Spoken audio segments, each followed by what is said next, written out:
Welcome to Legacy Conversations, recorded right here at the barn on Collimer Road. I'm your host, Mark Modulewski. Our mission, to educate, inspire, and entertain. Thanks for tuning in. Let's get started. Maddie McAfee, welcome to Legacy Conversations. Thank you for having me. Yeah, I'm excited you finally made it. Yeah, surprised you wanted to talk to me, but honored. It's Honored. It's a cool thing to be part of. Yeah. Yeah. No, I'm excited that you showed up. You know, it's good. How did you and I first meet? Do you remember? 100%. It's called Mountain Man Invitational. Oh yeah, long time ago. Misspelled mountain a few times. Yes. We got to talk in person because of that. Yeah. Yeah. So, boy, probably more than 25 years ago, my buddy Darren and I started a golf tournament where a bunch of us went to the mountains, the Adirondacks, Lake Placid, and would play golf for a couple of days with all of our buddies. Okay. And you were helping us design the logo for that eventual tournament, I think. Okay. And it was called the Mountain Man Invitational, and you transposed like the A and the I or something. Yeah. Because something. Spelling, it's not important. Whatever. Not ever. Not that big of a deal. No. So I remember seeing it, and it didn't look right, but I wasn't 100% sure if it was wrong. I'm like, well, he wouldn't have sent me something that was wrong. Yeah. And then that's No, what we never. called to kind of flip it. Oh, that's kind of interesting. It's interesting that that's your memory of like when we first met. I think that's my first Mark memory. Mark memory. Yes. Mark guy was that- correcting me. Yep. Stuck your head in my office door and like, hey, how do you spell mountain? Like, I guess I don't know. I don't know. I just put on there what you put on there. Yeah. Cool. So, tell me a little bit about you. Like, you're a local kid, right? You grew up around Yep. here? I grew up in Liverpool, born and raised. You think by now I'd live somewhere warmer, but here we are. Yep. Well, married, no kids, dogs. Life is good, I guess. Yeah. So you went through primary school in Liverpool, Yep. and then you went to university. Yep. I went to Oswego State. Yep. What'd you study? Graphic design. I have a Bachelor of Fine Arts degree in graphic design. I basically joke around and say I majored in arts and crafts. Yeah. So yeah, tried to make a living. Money out of well it. spent. Yes. Took a long time to pay that one off. Yeah. Yeah. I majored in partying mostly Yeah. in college. I was pretty good at it. You're really good. Yeah. Well, I mean, if your major is arts and crafts, then it seems like Yeah. it might flow anyway. Yeah. Yeah. College was fun. I made the most out of it. I did pretty well in all of my art classes. When it came to gen ed stuff, I had no interest. Yeah. That was a bit of a struggle, but we made it out. Yeah. We got the big piece of paper that said, hey, cool, congratulations, pay us now. Yeah. So, yeah, So you did it. we did it. So you've always had this interest in graphic design. So you get out of college, and then what happens? Straight out of college, I was still working the job I had in high school. I was working at a custom car shop. I was a window tinner. I did a lot of hard parts like step bars, some stereo stuff. But at that point, I had a college degree and I wasn't using it really. Yeah. I was a vinyl graphics guy in high school. That brought me to the shop I was working at. I was their vinyl graphics guy. So it basically just kept transitioning to what can I use this for down the road. Yeah. Don't you mind that? That's just a call because I didn't put my phone on Do Not Disturb. Don't you worry about it. We'll do that right now. So keep going. Okay. So basically That's when you know the live pod, the podcast is unedited. yes. When within 5 minutes of the podcast, it gets interrupted from a phone call. So anyway. So growing up, well, I don't know if a lot of people know this. I grew up driving race cars. So it was a thing me and my dad did, both car obsessed, still to this day. Yeah. My wife is kind of shocked that I more or less kind of hid that from her when we first started dating and stuff. She didn't realize the obsession with race cars, but Sundays are for race cars. So yeah, that's where you'll find me. I don't Not a football guy, not a basketball guy, but if there's wheels involved, I'll You watch like it it? or do everything kind of try to do it. But basically, I grew up in the world of looking at race cars, dealing with race cars. So that kind of started off. Okay, we could do something with vinyl graphics here. And in high school, my dad worked with a woman whose husband owned a small vinyl graphics business. When I was about 15, I went to work for him.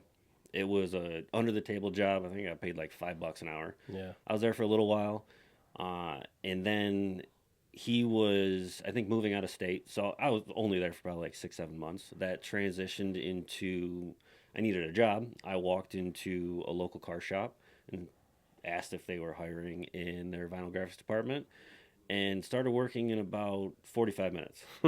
So never really had an interview. They just said, "You can run that machine now." Yeah. Boom. Started working that day. Yeah. I went in for an interview. My girlfriend at the time was like, "Oh, I'll see you for dinner." I didn't make it to dinner. Yeah. I worked there for probably about 10 years. And then once we made it through college, I realized I was still working the same job for, I think at that point I was making $11 an hour. I had a college degree. I had to figure out how to pay for a college degree. I had to move out of my parents' house, all that kind of stuff. And it wasn't a well thought out plan, but I was like, I got to go. We got to make a change. I got to figure out how to use my degree. And that put me in the screen printing industry. So I worked for a local shop doing that. Worked there for another 10, 11 years or so. And then another not so well thought out plan. Here we are. Been in business for almost 8 years by myself, doing the same stuff, combined it all, and now I Yeah. just do it for myself. So your company's called Lo-cal Designworks. Yep. Lo-cal Designworks. Yeah, it's not Liverpool anymore, where your shop is. Nope. North Nope. Syracuse, Nope. what is it? Technically, Canada, Pennellville. Pennellville. Yeah, I don't tell a Wow. lot of people that. Yeah, I we don't just want to tell say anybody that. north of Great Northern Mall. Yeah, Everyone kind of knows where Great Northern Mall is. If somewhere you're from between Syracuse. North Syracuse and Canada is where you Yeah. live. Yeah. Yeah. Yep. I most of my customers don't know my shop is in my front yard. Yeah. Um, Separate building. Separate building. Yes. Yep. When the business started, I wasn't going to do vinyl graphics anymore. I was just going to be an art guy. So I needed a desk and a computer. That's it. So started off very quickly, realized people were still coming to me asking for vinyl graphics. I was like, okay, we got to figure out how to do this. I'm saying no to money. And at that point, you're just starting a business. You can't say no to anything. Yeah. You got to take anything that comes your way. And I had been doing it at that point for 20 some odd years. Yeah. I mean, now I've Some been shape doing, or form. You yeah. were around it. Now we've been doing vinyl graphics for 27 years about. So again, I got customers coming to me. They're asking me for this, that. I was like, okay. Very quickly, I figured out a way. I kind of tried to partner with somebody locally. Hey, can I use your printer? They said, you're sure, whenever you need to, stop by, run our materials, run that, pay for the cost. You Yeah. got it. You're good. The first time I actually attempted to use their machine, they said no. So about 3 hours later, I called up my old vendors. I said, I need a printer. They said, cool. So within a week, I had a printer, and we were off and running. Yeah. Yeah. So, so obviously vinyl was one of the things you like the art piece, right? It was a Yeah. graphic design, Yep. and it's not like this traditional because you have a style. Obviously, you're Yeah. adapt any way you want, but most creative people want to be creative, right? Yeah. They don't want to necessarily be like, "Hey, this is what I want in a logo." You'll Yeah. do whatever you can. Yep. So you're doing logo stuff. The vinyl stuff is pretty easy for you to continue to do because you've been doing it for so Yeah. long. And we'll get a little bit into this, but I didn't realize there's so many different applications for vinyl, right? Oh, It's yeah. not just a sticker Yeah. per se. Well, I joke and say I just make big stickers. I make big stickers. Yeah. Right, exactly. But then you also have expanded your business to do when it comes to something in that industry, like you want to be able to provide that. So you're Yeah. like you're brokering print jobs and helping people with that. You're doing embroidery and screen printing and custom promotional items and signage. Like you do some signage Yep. for folks, which I think is pretty interesting, right? So it's not just Yeah. hey, I print stickers, or I Hmm. can, design a flyer or a logo for you. It's Yeah. pretty diverse. Yep. Um, I think that's part of what I took out of places I worked before, is it expanded my skill set. Hmm. Like when I graduated college, I didn't know I was going to go into the screen printing industry. It kind of just sort of happened. I loved the company that I worked for at the time, and I made a lot of great friends that taught me a ton Yeah. that I had no idea. Like I didn't study screen printing in college or anything like I that. didn't even know when I graduated from college there was a screen printing industry. So you were way ahead of me. Yeah. It like my buddy Todd. Yeah, Um, you know Todd, I do. and he is one of those dudes that you just gravitate towards. Yeah. And that I met him in my interview, and we just kind of looked at each other like we're gonna be friends. Yeah. He taught me so much because I got thrown to the wolves. When I started there, I had a matter of hours with the guy that I was going to replace because he was leaving. And I was starting in a computer program I'd never used before. Hmm. I was straight out of college, but this is a totally different Yeah. scenario than I thought I was going to be in. And I was like, Todd, you tell me what you need, I'll make it happen. Yeah. And I'm a big proponent of never telling someone I can't do something. Which is good and bad, right? Yes, it's gotten me in some situations, but Yeah. I strive to figure out the answer. Yeah. So whenever Todd would say, I need it like this, and I didn't know how to do it, I'd be like, I'll figure it out. Right. So between the two of us, we both learned really quickly. And I was able to expand my skill set, and it got me paying attention to things I hadn't paid attention to before. Because obviously, growing up around race cars, Yeah. I know how to design stuff for a race car. I know what's involved in graphics for a race car, but I never had been like, oh, I can do apparel for this race team or anything like that. And then because I was gravitating towards that type of stuff, I showed interest in it. We started doing some of that stuff. Yeah. Um, there was a few years where I got to do all of the shirts for Dirt Week, which is a huge race in Syracuse Yeah. before they ripped the track down. Yeah. Which that was kind of like a pet project of mine because, yeah, I mean, I worked with all these people. I worked at this company that did this stuff, but I was the race car guy. Yeah. As soon as someone brought us the opportunity, I was like, yeah, I want to do that. It turned into I basically slept on the floor of my office for a week straight every year in October to do the shirts for Dirt Week because they would run through qualifying, and then that night I would have to draw 2 race cars so that Todd could print them when he gets in at 8 o'clock in the morning. Yeah. And then the next day they run a few races that sets the rest of the field. I got to do the whole back of the shirt that night so that Todd can come in and print it the next Yeah. morning so they can be at the track that day. Yeah.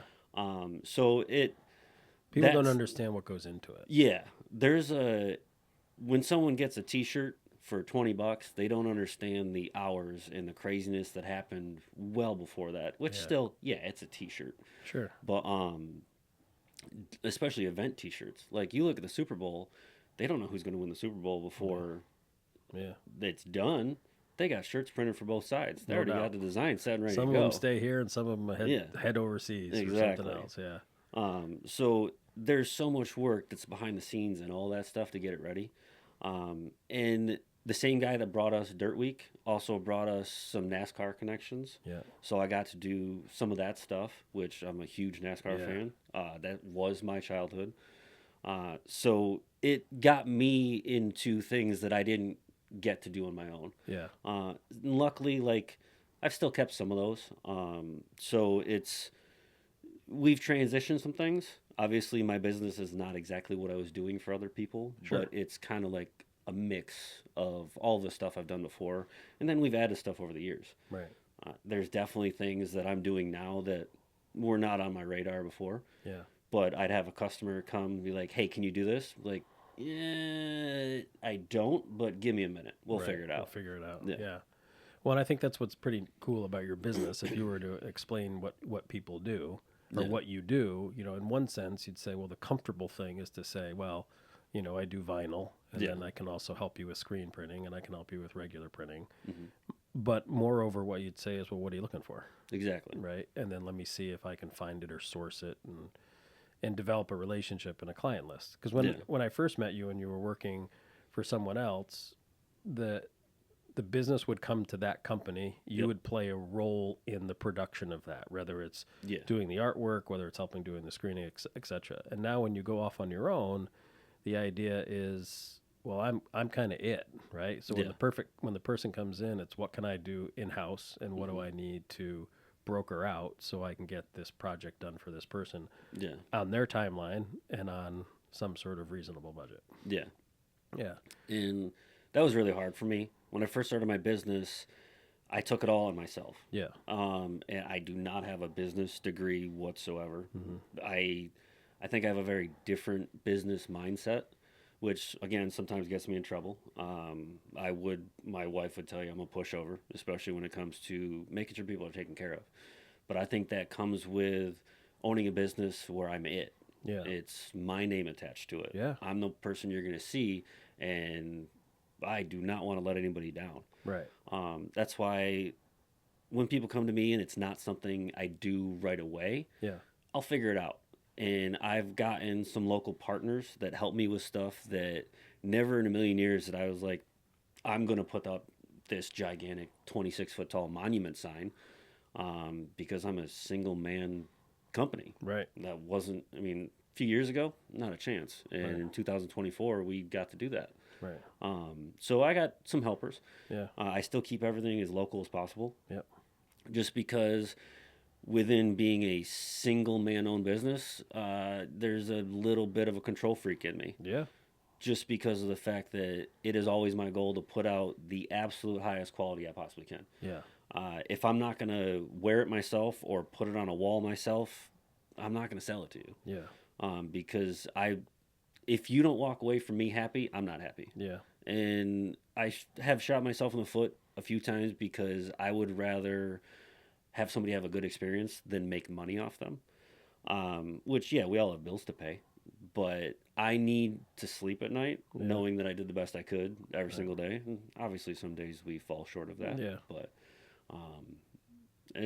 when I started my business, it was my goal to build relationships as opposed to just start invoicing money from people.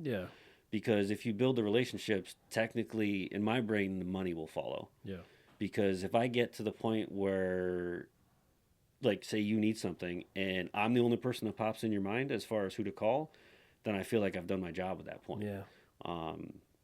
So I've spent, the first few years, obviously, the money's not there, but you're trying to figure it out. But it's a grind. It's just a grind. Like, being a sole proprietor and starting from kind of scratch from where you were, it's a grind, man. Like, it's not 9 to 5, shut down your computer, shut off your light, walk out the door, go home for, dinner and a movie. Like, that's just not the way it is. And I knew that going into it. And it was not, I didn't start this off with big small business loans. I didn't start it off with a nest egg. I didn't start it off with $50 in my pocket. It was one day I had a job, the next day I didn't. And okay, what's next? And I didn't lose my job. It was my decision. In some way, shape, or form, I think it was always the plan. And it was always a thought, but it was not, I never planned to up and leave the company I worked for one day. It was just, okay, time for a change. It's time. It was time because I was never going to do it. I was never going to just move on by myself. And finally, one day I was like, it's either do it or don't. So I did it, and my life is 1,000% different because of it. No doubt. Yes, it is stressful owning a business, and you know that 100%. It's especially when you're by yourself, it's 100% on you. And I don't have an accounting team. I don't have a secretary. I don't have anybody else answering my phone or emails besides me. So that's tricky at times. And especially because, like, when 5 o'clock hits and everyone's like, oh, I leave work, shut off my computer, drive home, pick up some dinner, and go watch TV, I'm sitting there going, well, I'll just answer this email, or I'll just design this real quick. And next thing you know, it's 8 o'clock at night, and your wife's sitting there reading a book inside, and you're like, okay, I'll be in a minute. I'll be in soon. And luckily, she's very understanding. Yeah. She knows what I'm dealing with. We discuss it a lot. She's very supportive. I would not be in business if I was not married to who I am. Yeah.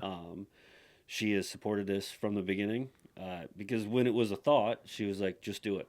Right. We'll figure out the finances. We'll figure out this. We'll figure out that.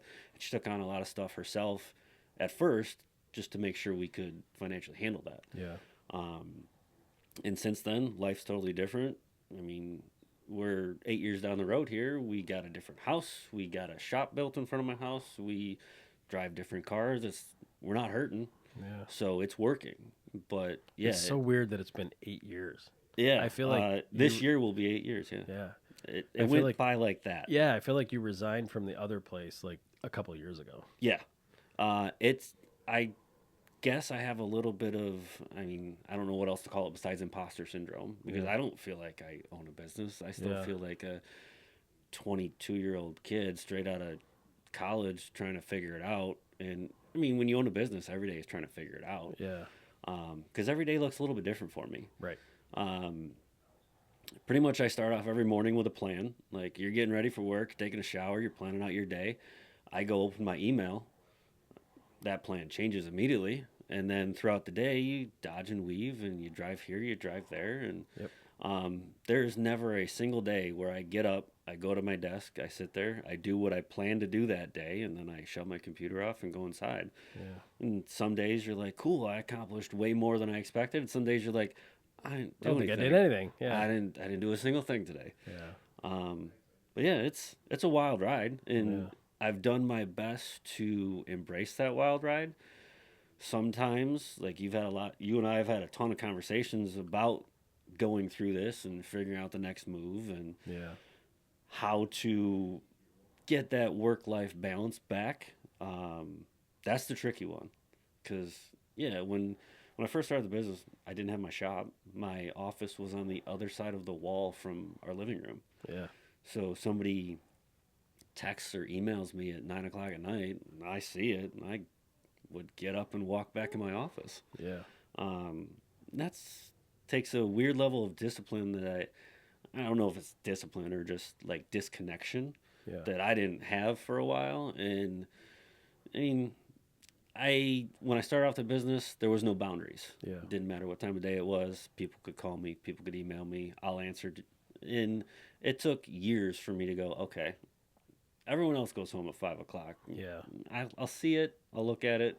Maybe I don't need to respond right away, but Yeah. there's still those people. That, yeah. Like Yeah. you text me at 9 o'clock at night. We're talking. Yeah. You're not waiting until the next day. Yeah, maybe I shouldn't. Well, but it's interesting, right? Because when you first start, you're in survival mode. Yes, 100%. So you just do everything you can. Yeah. And then you find some business rhythm, which is where you are now. Yep. And you're still in growth mode, and you're just trying Yeah. to figure out what to say yes to, what to say no to, how does the pricing work.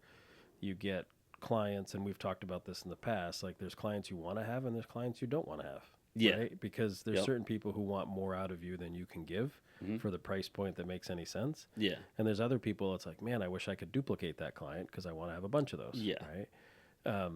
So I think that's pretty cool. I wanted to talk a little bit about like some of the stuff that you actually do. So let's take vinyl, for example, right?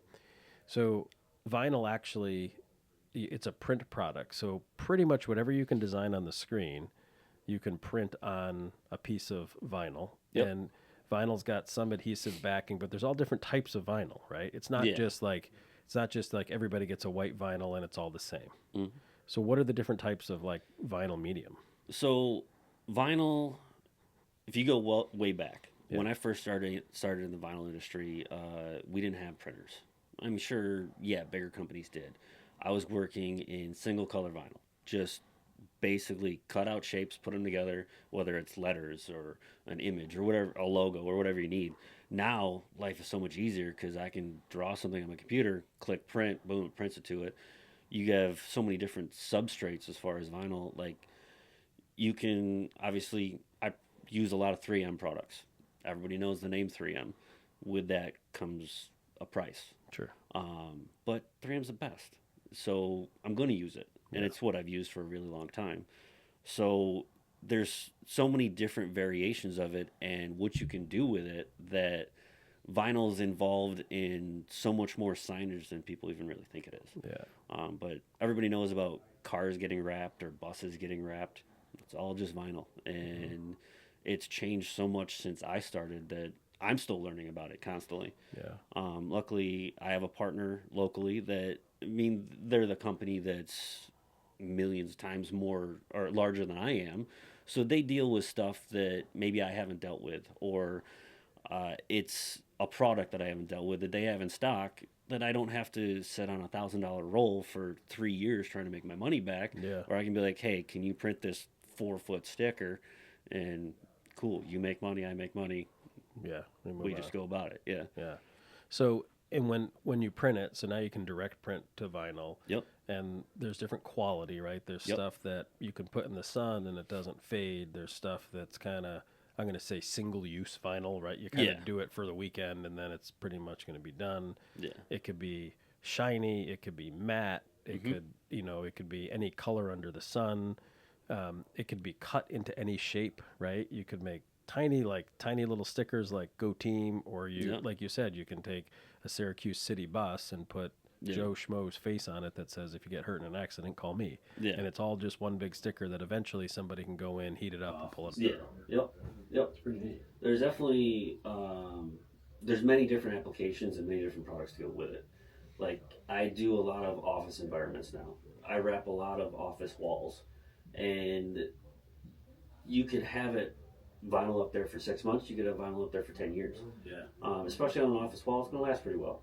So when you get into printing, like, the majority of vinyl comes white because it's going to be printed just like a regular old printer, just like prints on a white piece of paper. Yeah. CMYK. So you print it, and then you can put different laminates on top of it, whether you want it to have a matte finish, gloss finish. We've done a bunch of stuff for you that has a pebble finish. I like to use that on especially exterior signage because it doesn't show marks or anything like that. It's durable. So it's Yeah. durable, has a little bit of texture to it, so it's not going to show dirt and stuff as much. I think it's a cool finish, so we get to use that a lot. And I mean, well, take this right here. Look at that little Look plaque. at that little guy. That's vinyl on PVC. So it's just So matte. it's pretty interesting. Pick that up for me. So I ask you at some point to say, hey, listen, I want this little sign for the podcast, and you say, hey, we can put it on a piece of acrylic, a piece of plastic, and then we can print the vinyl colors, cut them out on some sort of CNC, and glue it to the back. And I would say 10 years ago, for someone to get this, they'd have to go to a trophy shop. Mhm. Someone's going to have to custom build it. There's going to be some art charge to get it going. Mhm. Then it's going to be custom made Yeah. for you. And now this is one of those things where if you know someone like you who has enough connections, you can turn around pretty quickly, right? Yeah. Like you're talking about days Yeah. rather than I got to order this from somewhere in Southeast Asia and it's going to show up in a month. Yeah. That, I think, start to finish, we're talking like 2 days. Yeah. I mean, it happened real quick. It's a small piece, but each application is a different configuration of substrates. Yeah. So, like, this is PVC and acrylic that we've used in a bunch of other places.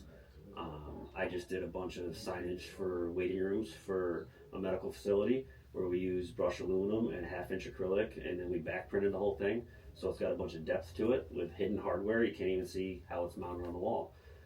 So it's just using the substrates we know about in different configurations or designs, or figuring out just a way to make cool stuff and put it Yeah. all over town. Well, because you want to make an impression, right? Yes. Like it's one thing to say, here's my business card. It's another thing to somebody hands you your business card and you're like, oh, that's cool, or it's a little different. Yeah. Just like signage or promotional item, right? Mm-hmm. So when somebody wants to make an impression, whether they want to give somebody something or they want to provide somebody with something or they want to provide a marketing piece, then one of the things you specialize is let me help you make that different. Let me help you make that stand out. Yeah. Because you can go online and find something in some catalog and upload your design and then it comes to you, right? Yeah. But here you've got local person who's a sole proprietor who works with local people to design one-off stuff. Not saying that you can't do production. Right? Yeah. If you needed to do a production piece, you could do it. Yeah. But it's nice to be able to have that touch that when you call Lo-cal Designs, you're talking Matt. Yeah. And that's, I guess, one of my selling points I try to bring up to people is I'm what you're going to talk to. If you email my company, you're getting me. If you call my company, you're getting me. If you text my company, it's me. If you need someone to come measure something, you're looking at the guy who's coming. Right. I mean, I drove downtown yesterday to measure a window for a company that they just recently changed their logo. They didn't they hired a huge firm to do it. Yeah. But I'm the guy here that's changing their logo. We already did a bunch of walls and a bunch of exterior signage for them here, and okay, we got to change everything. We're just going to start from scratch, start over. But basically, I get to just drive around town and make cool stuff, which is basically what I'm doing this for. Yeah, I mean, I get to make money doing it, but I want to leave my mark on our town. Is pretty much what I'm trying to do. And basically the way someone comes to me and they want something, and because you're coming to me and I'm not just a regular old production artist anymore, like when I was working for the company I was working for before, there was an element of my job where I was a production artist. Where somebody's like, hey, here's my design, put it on a t-shirt, and I just recreate their design, put it on a t-shirt, which is fine. I did that for a long time, completely fine with doing that, and I still do that at times. There's definitely people that are like, hey, I want this on such and such, and we make it happen. And sometimes I don't agree with their design, but if they're paying the bill, I'll try to steer them and make it cooler, because ultimately with my business is, I think just like everybody else is, I want to impress people. Yeah. And I want to tell people that I did that work for you. Yeah. I want to go home at night and be like, hey, look at what I made today. Yeah. Everybody wants to impress their spouse. Well, it's so funny when I deal with friends or contractors or folks like you, when all of us mess up every now and then, right? Yeah. Our team does. I always use that line, like passive aggressively, that says, another quality job, bye. You know, enter the contractor here. You're like, we've done dozens of projects together, right? And I would say all of them have been awesome, but there's always been those one or two where we look at it and be like, sometimes that didn't work out quite the way I wanted it. Yeah. But we're trying something new, because there's a safe thing. It's like, hey, put this on a t-shirt or embroider this on a hat. Well, that's pretty safe, right? You get the design. There's some things that professionals like you understand that says, listen, it's hard to stitch a letter that's, a 1/16 of an inch tall, so that doesn't make sense. And if you put something on a shirt and it's got 13 colors on it, it's going to be more expensive and harder to produce than if you're putting on a shirt that has 2 colors on it, for example, right? So there's just things that people know. But when you're doing custom stuff, which is one of the things you specialize in, right, it's hard. You don't always necessarily get it perfect the first time. Maybe rarely get it perfect the first time. Yeah. And there's a few people I've trained as far as doing vinyl and stuff like that, and I just, like, the first thing I tell them is, you're going to learn this by messing it up. Yeah. And that's how you get good at stuff like this. You learn what not to do. So that next time you don't have to mess it up. You just, okay, we'll skip the mess up part, we'll just do it right the first time. But that is, part of my business is, say someone comes to me and they're like, how much for this? And one of the first things I'll usually say is, every product I build is one-off for you. Like, there's very rarely that I'm going to have something that's just, okay, we've done this 12 times now, we're going to do the same thing for a different person. Yeah. No, everything is one-off, which also, you and I have discussed it before, there's a monetary aspect to that, because I don't just have stuff sitting on the shelf to hit print, pay me. Right. So there's time involved in that, there's effort involved in that, and there's creativity involved in that. I want to make every project better than the last one. And not every project needs to be a masterpiece, but every project I need to be proud of. Yeah. I don't ever want to just put stuff out in the world and I'm like, I don't want anyone to know I did that. Yeah. I mean, because And it's not necessarily style, right? Because Yeah. not everybody has your style. Exactly. You just want to make sure that the product comes out for the people who like that style, or like, Yep. this is nice, this is done well. Yeah. Because like you were saying, you go to your shop and you have rolls of vinyl, but if you're a commercial shop that's doing, 500,000 stickers a day, they have more vinyl in their shop than you do. Yeah. So you're trying to get the product the person wants, most efficiently use the material, right? Like if you have an 8 foot, if it's 4 feet wide and you're only using 20 inches of it, it's like, well, now I'd like to use the rest of that somehow or some way, right? For it. Whereas some of the big shops might just be like, well, I'm just going to charge you for the whole sheet of 4, and then the rest of it maybe we use, or maybe it just goes in the recycling bin, and because it's easier just to start over from exactly. It's kind of like I'm building this garage, and it's like, they throw the ends of the 2x4s away when they're done, or the 2x6s. And there's a part of me that's like, yeah, but at some length, maybe we should keep those things, right? Like if it's 3 inches, we should throw it in the garbage. But if it's like 3 feet, it's like, hey, let's just not throw those things in the dumpster. We might use them sometime. Oh yeah. Same type of thing, right? Yeah. And I definitely have that pile of vinyl or rolls of vinyl in my shop that have just been sitting there for 2 years, and I'm like, I should throw that out. Yeah. But we all have that stack of wood in our shed that we're like, I saved that. Know. You never know. I'm gonna need 10 years down the road, your wife's like, hey, I need this. You're like, I got the piece of wood for that. Don't you worry. Yeah. I mean, my dad does it all the time. Yeah.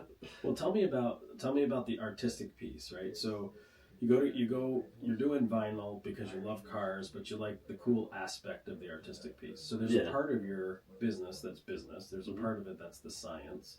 There's a part of it that's sales, even though you would never say you're a salesperson. But the thing that keeps you interested in it is the art part, right? Yes. It's all going back to just making cool stuff. Yeah. And it doesn't that have should be your tagline. Yeah. I want to make cool stuff. Pretty much. Obviously, that's the PC version of it. Yeah. But it doesn't always have to be, like I said, it doesn't have to be a masterpiece. Cool stuff can be a plumber's truck that you wrapped that just the design works. Yeah. And it doesn't have to be completely engulfing the truck. And I mean, obviously, I've been wrapping cars and working on vehicles and stuff and signage like that. And I'm probably one of the bigger proponents of not just completely wrapping your vehicle now. A cleaner design that just works looks way cooler than, hey, I put 5,000 pounds of crap on this vehicle that just you can't read it when it's going down the road. Well, it's interesting. Like the one you and I were talking once, I bought this car, and my son didn't like the color of it. And your piece as well. We could wrap it, like we could wrap it, make it black. Never even thought of that because I think, I got to paint the car. That's silly. Doesn't make any sense. But to your point, like breaking the norm, right? Because if I went to somebody online or wherever, and I said, hey, I want to wrap my car to promote my business, most of the time you're going to get back this massive gaudy design, right? From headlight to tail light, it's just packed. But sometimes the simplicity is what works, right? Like you want that to actually happen. So while you do, like some of the designs that I've seen you do are super complex and artsy, quote unquote, if there is such a word, like an artsy design. And some of it's just like, I need to balance like smooth, consistent style with like this works, right? It's got to be functional as much as anything else. Like you don't want a font that you can't read. What's the point? And I think that's a lot of stuff that I learned working where I did before, and seeing the different aspects of customers walking through the door and what they were looking for. And there's a time and place for everything. And over the years, I mean, I went to college. I have a design degree, but application is very different than learning in what you learn in college. Because like you can have that plan, they can give you all of that, and then you got into the real world and it just doesn't work. And we can all go download Photoshop and learn how to put a bunch of stuff together and stick a million things on a page and say, that's great, awesome, cool. And there's a time and place for that, but it doesn't always have to be like that. And there's definitely a lot of designers, and especially logo design, that I've looked at over the years that's actually evolved my style a lot and made it a lot cleaner. Just because, I grew up in the NASCAR world. I mean, everyone knows about a stock car that has 47 logos down the side of the car because they're selling every inch of it. But then you got cars that are just super clean looking that are almost one color with a couple things on them, rather than like, okay, just because we can doesn't mean we have to. Yeah. So like I get customers come to me and like, oh, I want my car wrapped or I want my truck wrapped. I'm like, well, do you want a full wrap? Do you want a partial wrap? Are you looking for fleet graphics? Like, I just did a truck not that long ago, and he came to me looking for a full wrap, and I was like, you got a really nice truck. We could work with your body color and save you a bunch of money. And then it gets done faster with me. It saves them money. Yeah. It's just a cleaner design all over. Right. And like recently, I have at a company I've been working with for a couple years. I do some t-shirt artwork for them, and I've wrapped a few of their vehicles now. They have some vehicles that they were having me fix old wraps from another company, and I'm looking at them. The whole hood is white, except for a logo in the center of it. And then I look underneath, and like, your vehicle's white. Why did they charge you to wrap your whole hood? White. So put like Yeah, a exactly. 36-inch graphic on your hood. Yeah. Like, that's not necessary. Yeah. That's a lot of extra work for the same result. Yeah. Like, I'm sure they had a method to their madness, but that's Probably ease. yeah, It was probably like you print one big thing, Yeah. center the center, you scrape out from it, you cut off the excess and move on. yes and no. Because I could put that 36-inch logo on the hood of your vehicle nice and straight in 3 minutes versus wrapping a hood and having to wrap around all the sides and Yeah. print Stretching something that's everything, yeah. 60 inches wide or something like that. So there's positive and negatives to both sides of it. But I redid one of their vans, and it was a partial wrap rather than wrapping the whole thing. And I'm like, this probably would have cost $2,000 more if I did it their way versus my way. So, not to say my way is right. I mean, it's just the way I do it. Yeah. Because there's definitely, I'm learning every day. Yeah. So in being who I am, I'm not wrapping cars every day. Right. I'm not building the same sign every day. So everything's a one-off situation.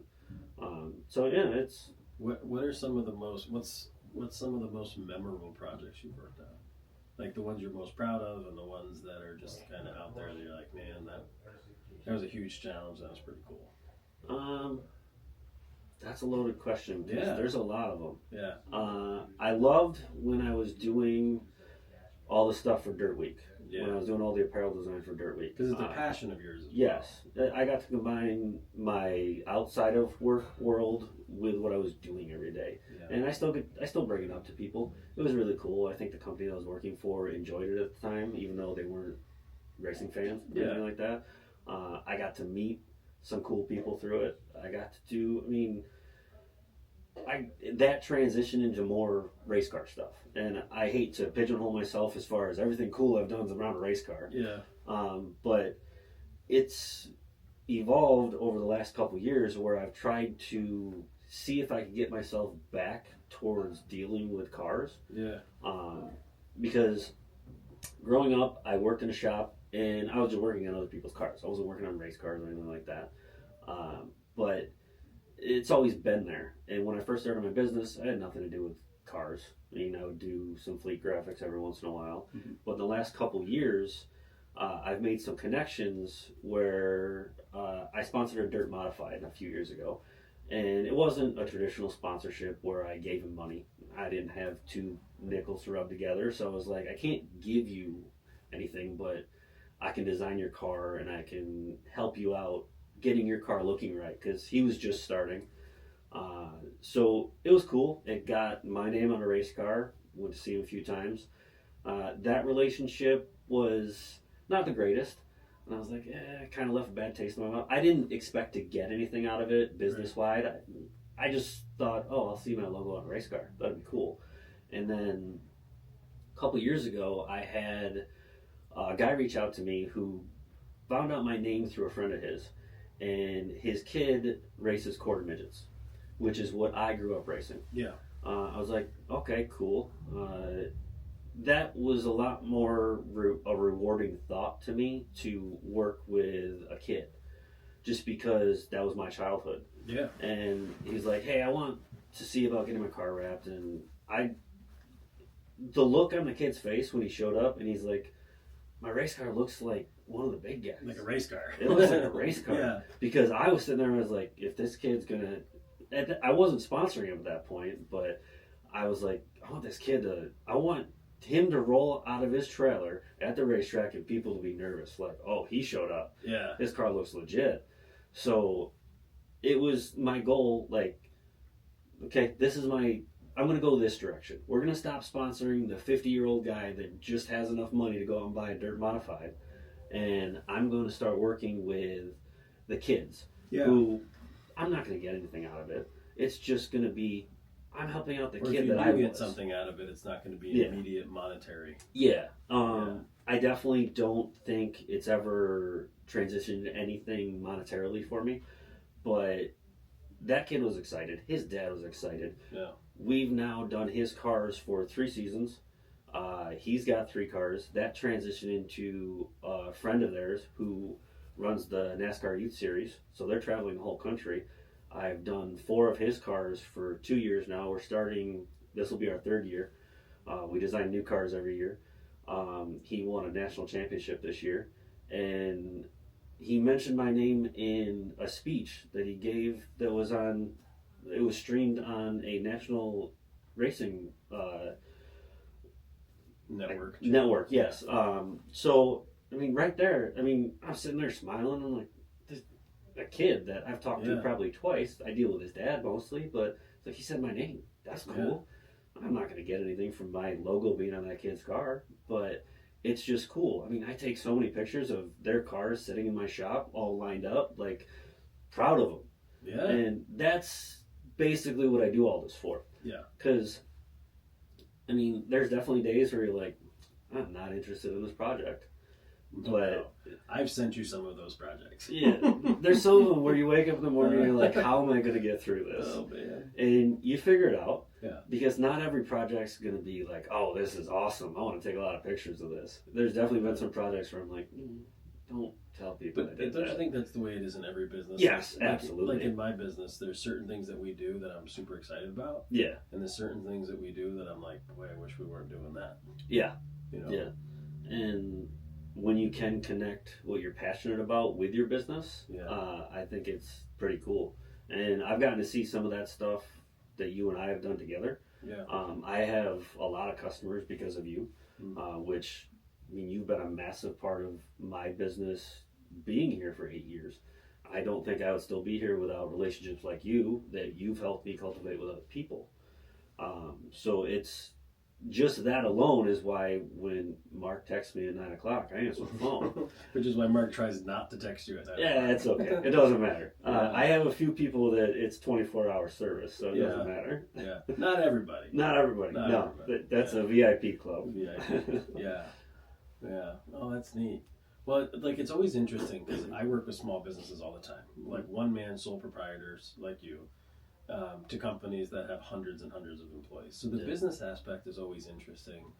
You know, what the common denominator of success for a small business person generally is that they're willing to do the things that other people aren't. Yeah. They're willing to work hard. They're willing to pick up the phone, to maybe say I'm sorry when they're not responsible for it. Yeah. They're willing to eat the cost if they need to, for the idea that, hey, long term this is going to be a good investment.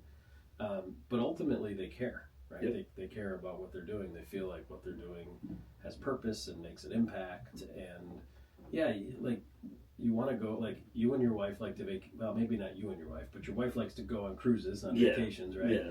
And those cost money, right? Yep. So you do have to make some money, because if you're not making some money, then you're not getting business. But there's that balance, right? There's that balance on how do I still continue to do the thing that I'm passionate about, be super creative and use kind of the artsy type stuff that I love to do, produce cool, you know what, we'll call it stuff, but really it's the other part that you really want to do. So you look at it and realize that, not all the time, maybe 20-30% of the time I'm producing stuff that doesn't really like get me out of bed saying this is super awesome, but it's a job, and I want to make that person happy because their next project might be really cool. Like, exactly. You and like I've asked you to do some things that I'm like, I know he can do it, but this is not what he wants to be doing. And I've also given you some things where I've said, hey, Maddie, if you do this, it might not be totally down your aisle, but you can make some money on it. Yeah. Right? And sometimes there's got to be a little bit of a push-pull there. Yeah. Well, I remember a few years ago when you connected me with Eileen at Nyack. Yeah. I grew up a suburban kid. Yeah. I'm that guy that like, oh, I pass a cow, I go moo, but you didn't find me in a farm field or anything like that. Life has evolved. I no longer live in the suburbs, I guess. I have some space. I don't have a farm by any means. My wife would love some goats, but I think everybody's wife wants a couple little goats running around. But sure. That's become a relationship that I absolutely love being a part of every year. So just real quick, so Eileen is the executive director of the New York Animal Agriculture Coalition. She was actually on the podcast. And one of the things that they do, one of their biggest focuses is the birthing center at the fair, the New York State Fair. They just did this big project, which was the mobile dairy experience, which you were hand in hand with her working on the graphics and the design for all of that type of stuff. And 25 years ago, you knew how to spell cow, but that was it, right? Yeah. It was like cows are black and white and they give milk. Yes. And every now and then they taste delicious on an Angus hamburger. Uh-huh. You didn't know anything about it. Nope. But when you dive in, now you've got this relationship that's symbiotic, right? Like they use you, you can produce stuff quickly, they pay you a reasonable wage, they pay you some money to make that whole thing happen. Yeah. And your life is totally expanded, right? Because now all of a sudden you know a lot more about the industry, whether you like it or not. Yeah. You know a lot about it. Absolutely. And going back to the question about things I'm proud of. Yeah. You mentioned the truck. Yeah. The mobile dairy experience, when both of you brought that to me, it was one of those things that I probably had the look on my face of like, what? I'm doing a what now? And I went, yeah. Well, describe the project. Describe what it was, what it is. The mobile dairy experience is mostly, I was just the artistic side of it. Yeah. It is basically a tractor trailer that blows open to a mobile educational facility. Yeah. And we worked one-on-one, Eileen and I and her staff, designing this stuff. Like, it's just going to travel the Northeast, and basically it's just this pop-out facility that has these things that I never even thought possible. Yeah. And I've seen a lot of tractor trailers like that through the NASCAR industry and just facilities using stuff like that. But I didn't think I'd be part of one. Yeah. So when Eileen said, hey, can you do this? Of course, I said yes without even hesitating. Right. We discussed the projected timeline, which those never work out. No. I think months turn to weeks, turn to days, down to hours to get things done. Yeah. Which is fine. We got it done. Yeah. But yeah, there's lots of moving parts in that scenario, which it wasn't. When the company building the truck doesn't give Eileen the things she needs, then I don't get the things I need. Yeah. And then it turns to, we got total 3 months to do effect, this. Man. Yeah. Like, you get it. But like, think about it. So you got this 53-foot box trailer. Yep. That both sides open totally out, so it expands another 8 feet on either side. Yep. Right. The back comes up, so you've got vinyl and graphics around the entire outside. Yep. And then on inside, you have this massive open space with walls inside there that are telling a story to educate and market. Yeah. Educate about the dairy industry in New York, and then help market about the promotion of dairy products. Mm-hmm. So there's literally information and graphics top down on every flat surface with the exception of the floor. Yep. Right? That's there to educate folks. And all of that stuff has to be planned out. And all that stuff has to, so that when you look at it, it doesn't look like too much, but it doesn't look like too little. Yeah. Somebody can read it and get something off of it. They can engage and interact with it, right?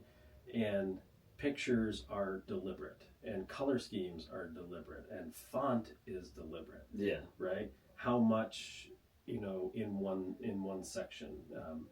So it's not just like, somebody like Matt got together and put the graphs together for this thing, no big deal. Eileen gave him, some paragraphs and said throw it on the side. Like, it's way more than that. Yeah.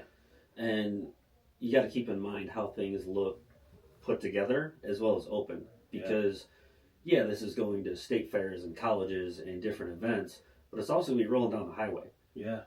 So you need, when this thing is closed up, to look like an intentional product.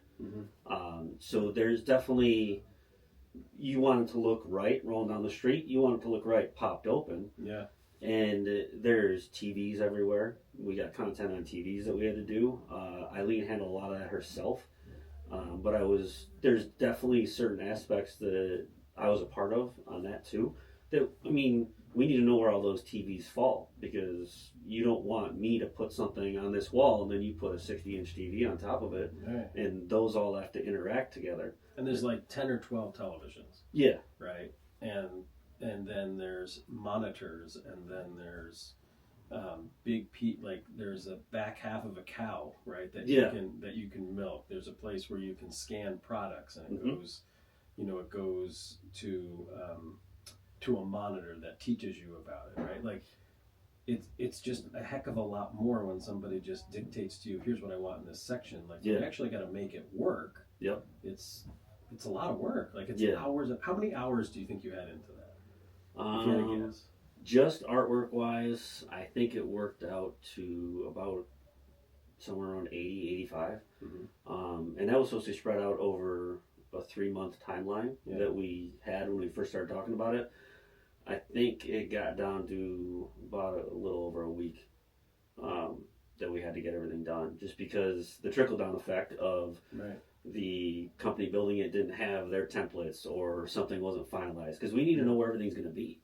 As far as this cabinet's going to be here, or this TV is going to be here, we need to know that while we're designing stuff, so that we're not putting stuff in the wrong spot. Yeah. And there was definitely stuff that was down to the last minute. I mean, day one of the fair, I showed up with stuff and I was installing vinyl while people were walking through this thing, which happens. That's not a big deal. A project like that is not going to be like submit this, somebody prints it, it's all done, right? It's going to be a work. Yeah. It's going to be a work in progress. So and it's going to change over time. And it's going to change, and it was designed that way to be a little flexible, so that you can, as statistics change and as pictures need to change, you have the ability to do that. And there's still more to come on it. It's pretty cool. It was at a couple of things last year.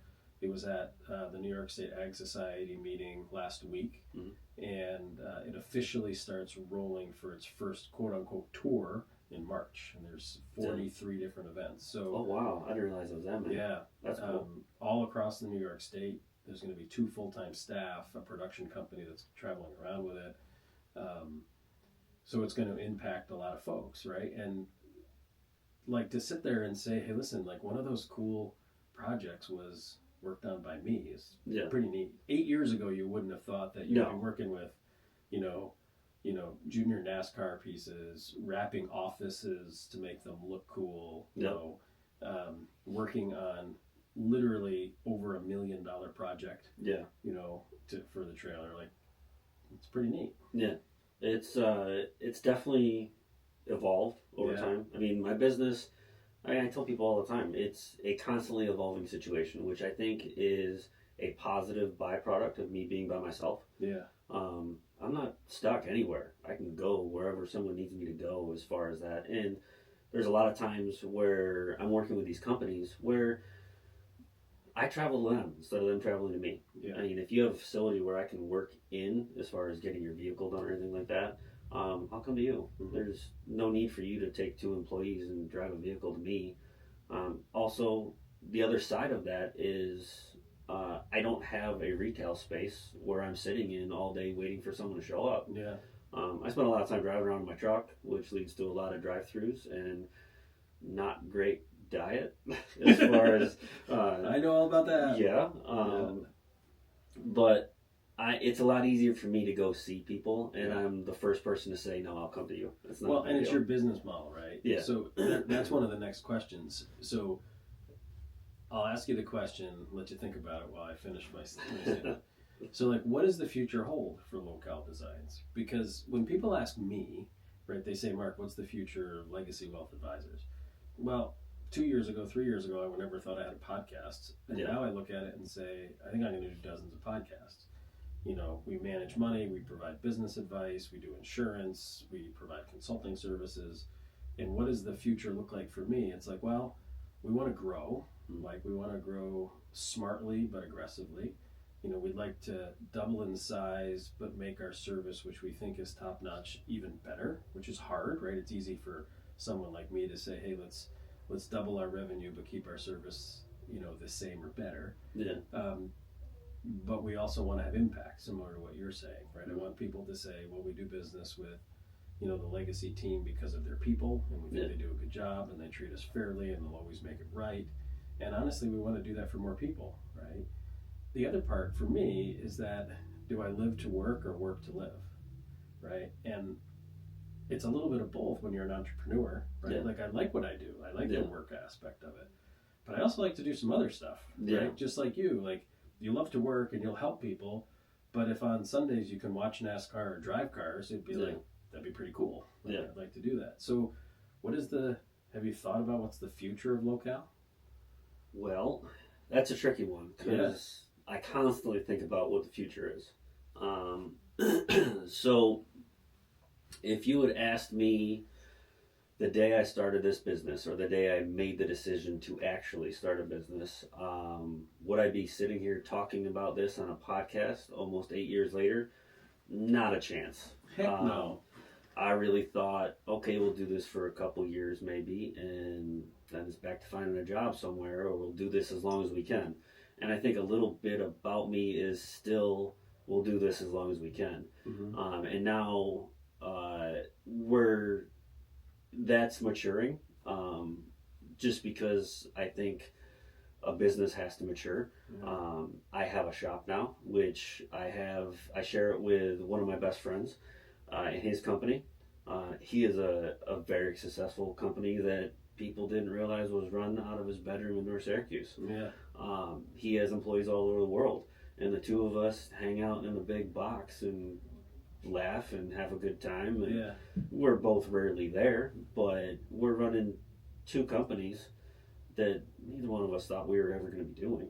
So as far as where I see this going in the future, that I think is just as ever evolving as it used to be. Mm-hmm. But it's a little bit more mature in its thought process, where I'm at the point now where I really need help to get things done. I have help currently in the form of my dad. I jokingly tell people he's just retired and bored. That's right. He's not a technical employee. He's a second set of hands, but he's also the man that taught me everything as far as building stuff and gave me a work ethic that I think sets me apart from other people. Sure. Because I'm not going to phone anything in for anybody. Yeah. And I think that's my dad that taught me that. Mm-hmm. So my dad coming to work with me, I think he has a good time. Yeah. I mean, there's definitely times he's not doing it for the money. He's definitely not doing it for the money, because that probably looks like a McChicken after we're done working, and he'll be the first one to tell you he doesn't feed me until we're done working. And there's times he's also been with me doing stuff for Nyack where we're still there at 9-10 o'clock at night. Yeah. So that's a long day before you get your McChicken. Yeah. So it's a tricky thing right now, because when do you hire somebody? So it's the small business crux, right? Yes. And I've worked with lots of small businesses over 25 years where it's hard to go from 1 to 2. Yeah. It's hard to go from 2 to 3. It's hard to go from 3 to 4.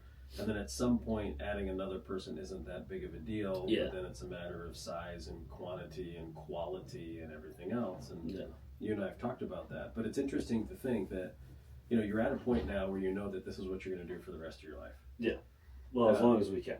As long as you can, right? As long as it's an option, and with AI and technology and changes, you'll continue to adapt, right? Yeah. You'll be continuing to do things, and there'll always be room for people to say, hey, I need somebody to help me build cool stuff, right? Yeah. That's kind of neat. And then this idea of how do I use leverage so that my business can grow is like you're at that point now where it's like, well, I don't want to hire an admin for full-time salary and benefits because I don't know that there's enough leverage there. Yeah. But you couldn't do what you're doing without a second set of hands, which is dad. Yep. Or, friends to say, hey, listen, I got this massive sign I need to go do, Yep. or I need to produce it. And there's always things that no one else can do besides you. Yep. And there's things that other people can do besides you. And then there's things that you need other people for, but really it's your project, right? Yeah. Like you don't have to deliver everything. Anybody can deliver anything. But you can't hold a sign that's 9 feet long up by yourself. It'd be really Yep. cool if you had somebody else helping. But if I gave a project for design to someone, I kind of want Matt to do it. Yeah. Right? I don't want to like pawn it off to the next person. So it's kind of neat. Like it's interesting to hear that, because I think that's when you know the business has matured. Yeah. Because now you're thinking about, well, what's the leverage? Like how do we double, or do we not double, or how do we double down? Right? Yeah. And we take the bet that says, hey, listen, I'm going to start. I know this is like blasphemy, but I'm going to start saying no to certain projects. Right? Like Jane Smith wants us to build business cards, and it's like, well, they want me to design the business cards, and they want 250 of them, and they want the whole thing for $100, and it's like, unless there's a bigger opportunity down the road, that doesn't make any business sense. Like if it was your sister or something, you'd be like, I guess so, but it doesn't make any sense. And that's the biggest thing with me, is I'm not willing to compromise quality that I put out. Yeah. So there's a lot of certain aspects of my business that can't be done by anybody besides me, or at least I haven't found that person yet. Yeah. And that's not tooting my own horn. That's just the control freak aspect of it. So like, my dad works for me now. It's probably my favorite joke with people when I introduce them. They're like, oh, this is Tom. I call him Dad. You get the giggle, you move on. And then they just watch him stand behind me and hold stuff. But he's like, I don't have to tell him to do anything. No, like he can anticipate what you need. He can anticipate what I need, and he's a go-getter because that's how he was raised. And the fact that, like, if we're wrapping a 29-foot wall, I'm unloading stuff, and he's already cleaning the wall. Yeah, like he gets where I could hire some kid for minimum wage that's going to stand there and have his hand in his pockets until I tell him what to do. Yeah.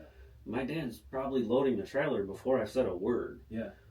So it's stuff like that you can't get for minimum wage. And not saying that there's not kids out there trying to build that world, because I worked for minimum wage for a very long time. Sure. And I was that kid.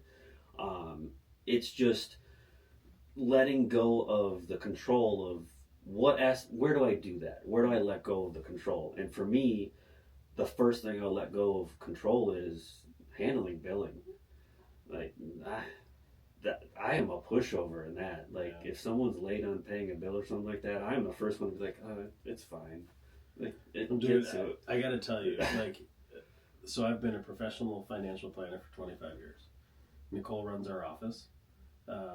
Keegan does an amazing job, as does Jesse. One of the conversations we had today was we've engaged with a handful of other advisors, and we know a little bit about their practice.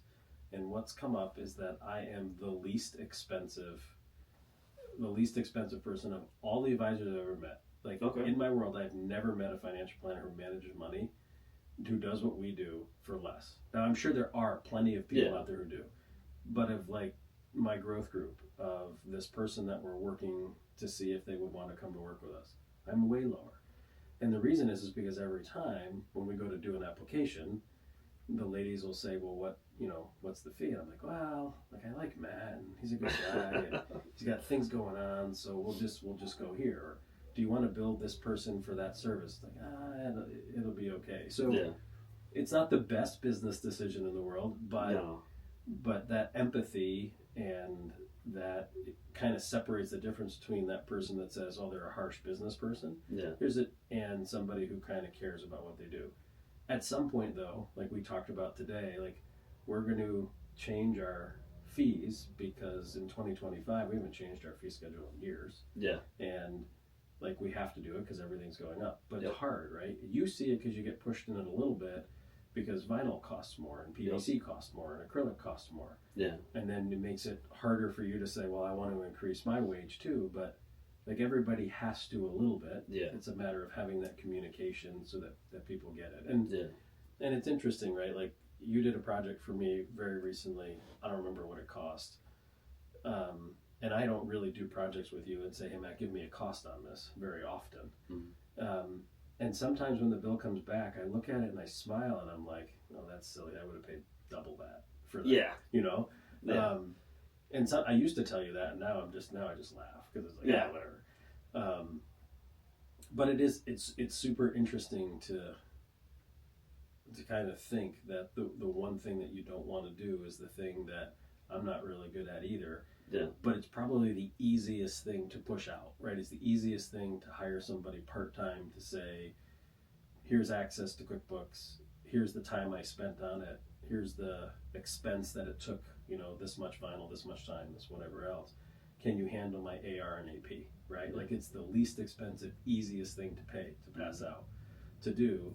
And it would probably make you a lot more money because those people wouldn't, they wouldn't sit there and be like, oh, well, that's Mark. No, it's like, no, that's our fee, right? Like that's what we are. Yeah, and a lot of that's on me. And maybe we should get Sarah to do it. Sarah would absolutely, if we could figure out how that's her only job right now, she would absolutely do that. My wife, she can't do that. She's got to do both. Yes. She got to work what she's doing. Yes. And then on nights and weekends, she has to come in and work for you. She will not do that. I can promise you that one, because my wife's kind of kicking butt in her career right now, and awesome. Which I'm the first person that gloats about his friends and his wife. Yeah. I don't talk about myself in that capacity because I never want to be that guy that's like boasting or gloating about himself. But I'm the first person that, like my buddy's a video game developer, and I tell the story constantly. It was years ago. We were sitting in a bar. We had traveled to go see a band, and after the band, we're like, let's go get a drink. We're not from here. We're not just going to wander back to a hotel. We're going to stop at a bar. We'll get a beer. And we're sitting there. We're just, both of our companies were new. His started a couple years before mine, so it was more established. He was already, they had a platform for what they were doing, and it was already working, and they were already growing a name for themselves. And me, I was fresh off the boat, just white knuckling it through every day. And so we're sitting there, we're talking about stuff. The drinks are flowing, and we're talking about like, oh, we should do this, just dreaming, all that kind of stuff. And we're talking about his game. And there's nobody else in this bar. It's just me, him, and one other buddy. We're sitting there, and I watch the bartender who's washing a glass like 15 feet away from us. He gets closer, and then we're still talking about his game. He gets a little closer, and then he gets over to us. He's like, "What game are you talking about?" And he says it, and my buddy is very humble. He doesn't want people to know that he owns the company or that his company built this. And he started talking about the game, and I was like, yeah, he owns the company. And he's like, what? I'm like, that's his game. It's not a game we play. That's his game. And after that, it's like I wasn't in the bar anymore. That bartender talked to him and only the whole him. time. Yeah. And the same thing with my wife. I mean, my wife is very good at what she does, and she keeps moving up through her company. And I'm the first person that will walk in and be like, she runs the place. Yeah. And she, not quite yet. Right. Very soon. But she plays a big role in the organization. And she brought things to that company that they didn't do before. Yeah. And I think that's very special. Yeah. Because not everybody has the ability to do that. Well, if you think about it, though, Matt, that's what you did to Lo-cal. It's just that it's a one-man operation. Yeah, right? You're everything. So I can sit in my office and eat jelly beans and be like, "Yeah, I did that. I did great." Right. But there's no one else being like, "Yeah, you did that." Right. So I don't say that a lot, but there's definitely times where we're driving around, like out of town family comes in or something like that, and we're driving down the street and they're asking questions, and I'm like, "Oh, I made that." Yeah. And they're like, "What?" I'm like, "I made that too." Yeah. And I'm like, oh, that's another customer right there. And they're like, we've driven like a mile and you just pointed at like 5 different massive things on the side of the road. And because I drive by them every day, I don't think about them. Yeah. But it's little 8 years. 8 years, it adds up. You're doing dozens and dozens of projects a year after 8 years, and you start looking at it. And some of them are consumable, but some of them are just like, they're not. Like, they're just there. Yeah. Which is kind of neat. Like, this year, we put up a monument sign that I never thought I'd be doing. I thought I'd be a simple sign shop. I never thought, like, I'm going to put up this gigantic lit sign in front of a plaza. And I'm like, nah, that's not going to be me. I'm not going to do that. 8 years ago, I would have been in panic mode if someone came to me to say that. Right. And this customer they're great. They're huge. Everybody knows them. And They came to me and said, hey, we had an incident last night where a drunk driver mowed down our sign. Can you fix it? I'm like, can I make a phone call? So I called the one company that I work with that I trust to be like, hey, you want to partner on this? Can we do this? I was like, you know me. Because also the company I work with, it's no secret. I'm a one-man show. Yeah. They know Dad, but they know that it's just me. Yeah. They know we're not putting that sign up by ourselves. Right. We're talking a 20-foot tall sign. Yeah. And we go through the process. We get everything going. Me and the other company partner together. We're doing big things. I'm like, okay, cool. And terrifying the entire time because I'm like, this could go wrong. Yeah. And we're talking like big money. We're like, okay, cool. We make it happen. They have connections I don't have. We work together. I bring them my customer. We get the whole thing done. It goes seamlessly. And then we get done with it. I'm like, it wasn't that big. We could do that again. That was nothing. Because experience piece of does cake. that for you, right? Yeah. Like for me, the first time I ever took over $1 million account, I couldn't believe that anybody had that they had that much money in one place, and then there would be a check that would show up. And while we deal with people who have $100 in the accounts, we deal with people who have millions of dollars in the accounts. And I don't want to say it's like ordinary, but it's kind of like, you know, if you're a physician and you operate on knees all day long, you're not worried about the next knee operation. Yeah. The more signs you do and the bigger they are, the next time someone has one, it's like, yeah, we've already done that, it's no big deal. Yeah. So it kind of changes your comfort zone. Yeah. And realistically, over the last 7-8 years, your comfort zone has really expanded because you're willing to do things that in the past you would be like, man, I'm super apprehensive on making this happen. Mm-hmm. But it's like, we've done this before and I'm sure we'll figure it out, which is pretty cool. Which there's a complacency in being comfortable. Yeah. And I think by being by myself for this long, never really gotten comfortable. Right. And there's definitely things that I'm 1,000% comfortable with. And I know someone come to me, that's a walk in the park. Right. And to them, it's a big undertaking. To me, I'm like, no, it's a big deal. No big deal. No big deal. Yeah. But the second I start thinking like that is the time someone walks in the door and I'm like, I have no idea how to do that, but give me 5 minutes and I'll figure it out. Yeah. And that's not saying that I can 100% deliver everything they want every single time, but I will never say, no, I can't do that. I will offer you a solution to get where you got to go. Just maybe we dodge and weave a little bit. Yeah. And So it's pretty interesting. So there's a book on the shelf called The Comfort Crisis, and I had read it, listened to it in the fall, and one of Michael Easter's main focuses was that we've become so comfortable we stay inside our little bubble, and that whenever we're ever pushed, it makes us kind of softer. In your business for the last 8 years, you've been pushed all the time because people are asking you to do things, and if you're used to being uncomfortable, then it takes a bigger thing to make you more uncomfortable, right? And there's a difference between uncomfortable that motivates you to do something well and uncomfortable that makes you freeze, right? Yeah. So the next time somebody comes up and has a 10-foot sign or, a 25-foot sign, you're not going to freeze as much because you're like, well, I know that we can figure this out. Yep. But the first time you do it, right, it's a challenge. Yeah. Right? Which is kind of cool. It's kind of neat. I think I handle stress really well. Most people think I'm super laid back and just kind of floating through it. Probably couldn't be farther from the truth. It's the opposite. It's the exact opposite. Just ask my wife. Well, we're sitting on the couch at night or anything like that.